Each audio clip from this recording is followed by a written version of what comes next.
Hey, do you know one question underlies our existence most of the time? And after of so much consideration, I believe that it's finding happiness. It does not matter whether one is Hindu like me or Muslim like others or any other religion or no religion at all. From the moment of our birth, every human being or any creature in this planet want to discover happiness and avoid suffering. No difference in our culture or our education or our religion affect this. From the very core of our being, we simply desire joy and contentment. But so often these feelings are fleeting and hard to find. The ultimate source of happiness is within us, not money, not power, not status. Some of my industry colleagues are billionaires, and whenever we meet, they always talk about miseries and how unhappy they are. Power and money always fail to bring inner peace. Outward attainment will not bring real happiness. For that, we must look inside. Sadly, many of the things that undermines our joy and happiness we create ourselves.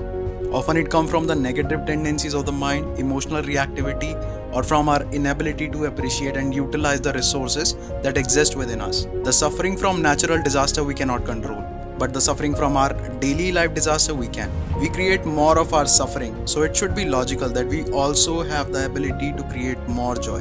It simply depends on the attitude and perspectives and reaction we bring to situation and to our relationship with the other people.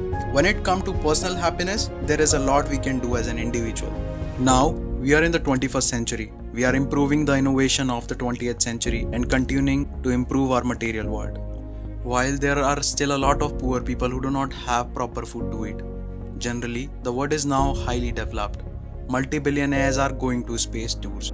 The problem is that our world and our education remain focused on exclusively external materialistic values, where we are not concerned enough with our inner values. The generation who grow up with this kind of education lives a materialistic life, and eventually the whole society becomes materialistic. But this culture is not sufficient to tackle our human problems. The real problem is here, in our head. Materialistic values cannot give us a peace of mind, so we really need to focus on inner values, on our humanity. Only this way we can have peace of mind and more peace in our societies. A lot of problems we are facing are own creation, like war and violence. Unlike a natural disaster, these all problems are created by ourselves. I believe that everyone has a responsibility to develop a happier world. We need to have greater concern for other well-being. Kindness and compassion is lacking in us. We must pay more attention to it and our inner values. We must look inside.